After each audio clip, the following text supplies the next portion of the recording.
This episode contains discussions of abusive relationships and death from cancer. Listen at your own discretion. It is Thursday, the 6th of February, 2025. My name is Pigeon Rose, and this is my song of the day.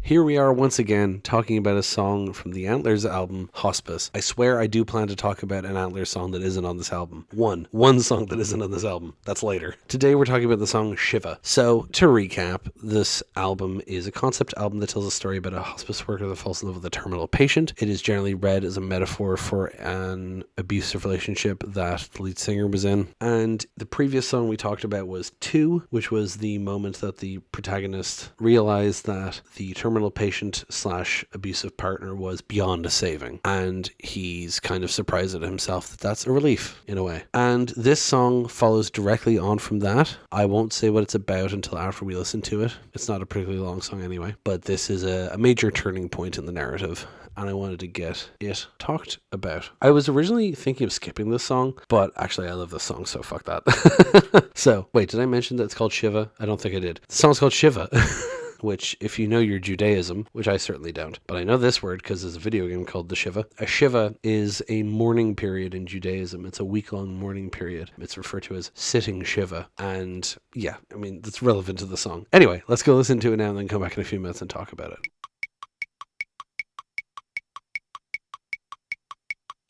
And that was Shiva by the Antlers. Now, you may have guessed already because I described what Shiva means in Judaism. But yes, this song is about the moment where the patient finally dies. And the hospice worker kind of realizes what he's kind of absorbed from the relationship, you know. And it being called Shiva relates to this kind of elongated period of mourning, you know. Now, when comparing this with a abusive relationship, this is assumed to be the moment when they break up. But in the narrative of the hospice worker and the patient, this is when she dies. And it was inevitable, I suppose. And it's interesting that it's like a relatively short song for this album and relatively upbeat in terms of music. It's just an interesting choice, I think. But I mean, it comes directly after Two, so it makes sense. Anyway, let's go through the lyrics, shall we? Suddenly, every machine stopped at once, and the monitors beeped the last time. Hundreds of thousands of hospital beds, and all of them empty but mine. While I was lying down with my feet in the air, completely unable to move, the bed was misshapen and awkward and tall and clearly intended for you. So I like how the song starts off with this like do do do do do do do do do do do do, that bit, and then it talks about the monitors beeping, and it kind of subconsciously ingrains in my head that that's what the monitors sound like. It isn't, but I just feel like the music kind of tonally fits with what's happening, you know. Suddenly every machine stopped at once and the monitors beeped the last time. So that's just a pretty clear declaration of death. The machine stopped, the monitor stopped beeping, and the monitor beeped the last time, which, you know, you think of the beep,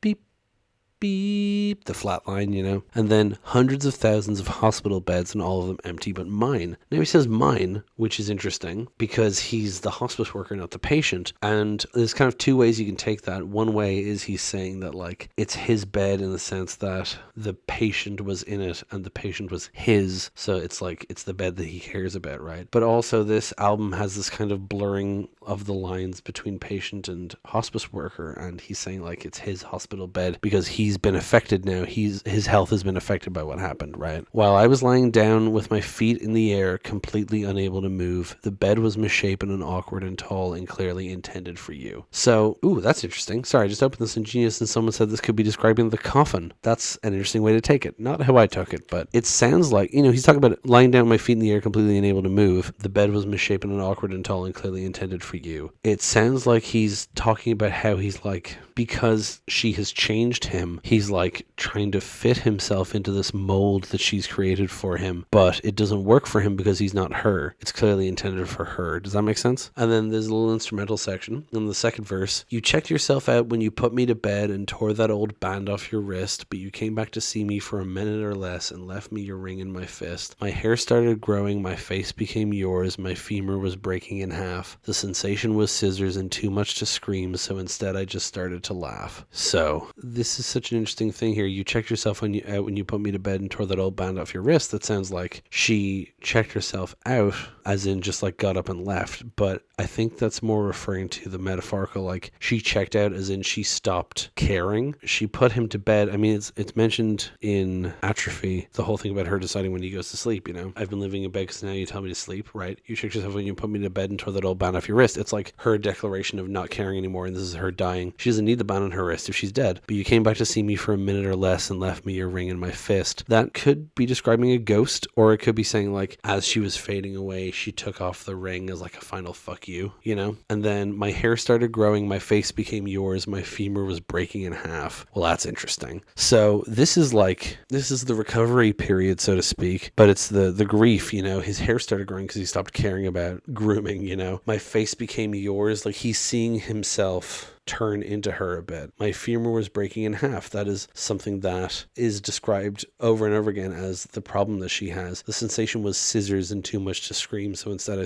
just started to laugh. It was referred to as scissor pain in Sylvia in the introduction. And so you've got this strange mixing of the roles here where he's like taking her place. But I think what it's trying to say is the way that someone's affected after leaving an abusive relationship. You know, you pick up some things from it, and it's crazy making, you know. It's hard to process that kind of thing. So instead he just starts to laugh. And then the outro is just the opening part again. Suddenly every machine stopped at once and the monitors beeped the last time. Hundreds of thousands of hospital beds and all of them empty but mine. The way the song is structured makes it sound like, you know, the intro and the outro being the same, and everything in between is just kind of his mind going wild, like imagining all of these things, metaphorical things about it, you know. And it brings him back at the end. All of them empty but mine. And I just have this image of, if there was like a music video for it or a movie version of it, like the camera just like zooms out and he's standing in the middle of a busy hospice in front of an empty bed with a ring in his fist, you know. That's what this song would be like if it was in Scrubs, is what I'm saying. Yeah, it's a hell of a moment in the album, and can't wait to talk about the last two songs in the album because they are two of my favorite songs in the album, particularly the next one, Wake. I only have, you know, it's February now. I have March and April left. And so I'm going to talk about one of them in March and one of them in April, just to kind of round it out. And yeah, the whole ending sequence of this album is incredible. And I can't wait to talk about Wake. That's going to be a long ass episode. I have a lot to say. But until then, thank you so much for listening. Please hit like, hit subscribe, leave a comment down below. Tell me what you think. Tell other people about this show. Thank you so much for listening. And I will talk to you tomorrow. Break it down.